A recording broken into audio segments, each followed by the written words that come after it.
तो चलिए एक ऐसे रिमोट की कहानी सुनते हैं जो सिर्फ चैनल ही नहीं, पूरी दुनिया बदल सकता है। हम में से कई लोगों को ऐसा महसूस हुआ है, खासकर जब चीजें थोड़ी उबाऊ हो जाती हैं। कहानी शुरू होती है आदित्य से, जो एक बहुत ही आम और लंबे क्लास लेक्चर में बैठा है। वो बस एक पल की शांति चाहता है, अपनी दुनिया पर थोड़ा सा कंट्रोल। फिर कुछ कमाल का होता है, उसे एक अजीब सा रिमोट कंट्रोल मिलता है।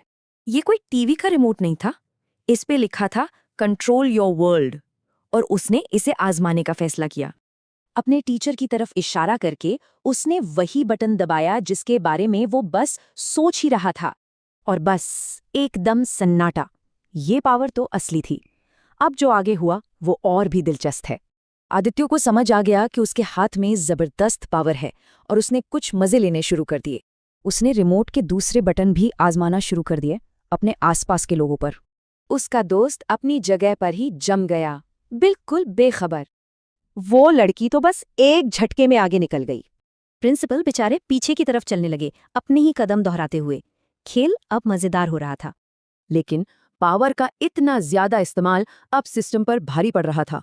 अब कहानी के उस हिस्से में चलते हैं जहां ये सारा मजा अचानक एक झटके में रुक जाता है। मतलब रिमोट ने चीजों को हद से ज्यादा ही आगे बढ़ा दिया था। अचानक उसके चारों तरफ की पूरी दुनिया एक साथ रुक गई। लोग, गाड़ियां, हवा में उड़ते पंछी, सब कुछ एक ही पल में जम गया था। अब उस शांत ठहरी हुई दुनिया में वो बिल्कुल अकेला था। उसकी पावर ने ही उसे सबसे अलग कर दिया था। पर इस जमी हुई खामोशी में अब वो अकेला नहीं था।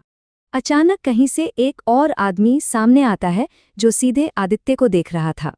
और इन शब्दों ने सब कुछ साफ कर दिया। ये कोई मजाक नहीं था।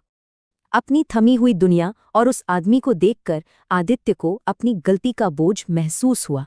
तो इस कहानी का सबसे जरूरी सबक ये है, ज्यादा कंट्रोल करने की कोशिश लाइफ को आउट ऑफ कंट्रोल कर देती है। ये कहानी हमें जिंदगी के अनकंट्रोल्ड, अनप्रिडिक्टेबल होने की खूबसूरती के बारे में सोचने पर मजबूर करती है।